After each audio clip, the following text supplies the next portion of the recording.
I'm Tim Lee, the Director of the Texas Retired Teachers Association, and we're here in Washington, D.C. working to repeal the Windfall Elimination Provision. I have with me Bill Barnes, the State Legislative Committee Chairman for the TRTA.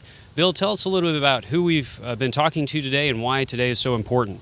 Tim, today is very important. We are working very diligently and hard for our members that are impacted by the WEP, and I think we've made some really good progress today. We've been visiting our legislators, the Texas delegation. There's about 36 of them, and we've been received in their offices and given them the information that they need to have to make the wise decisions that are going to impact their constituents. Today we had a chance to meet with the House Ways and Means Committee Chairman Kevin Brady and sponsor of the Windfall Elimination repeal legislation. Bill, tell us a little bit about that meeting and what did we learn?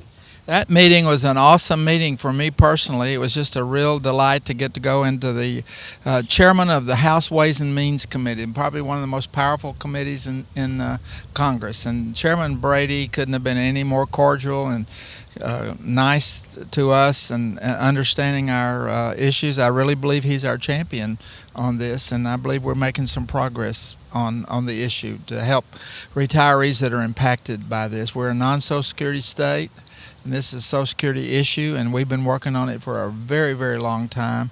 And I really believe now we've got some traction on it, and we've got a champion in Representative Brady. So yesterday, Bill, we had a lot of visits. We started early in the morning. We went till late in the evening. Tell us a little bit about what we were doing yesterday and how it is that TRTA members can be proud that we were here working for them. We came early yesterday morning, and we stayed till late yesterday afternoon and worked the congressional delegation from Texas to personally, number one, thank those representatives that have signed on as co-sponsors of House Resolution 711. And also to ask those members that haven't signed on to that resolution to consider doing so. And we convinced people yesterday that that was the right thing to do.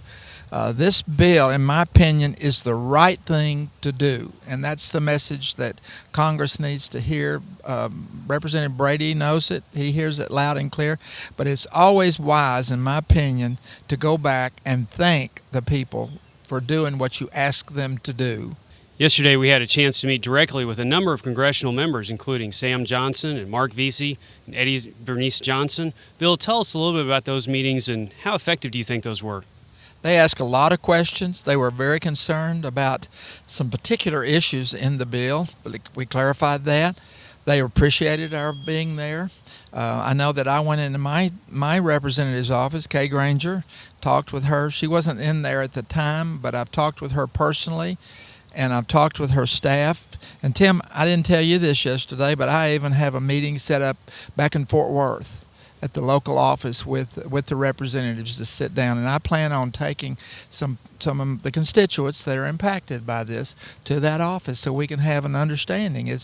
That's what it's all about, in my opinion. So, like I said, it was a long day yesterday, a hard day, but it was kind of exciting to get to meet the representatives.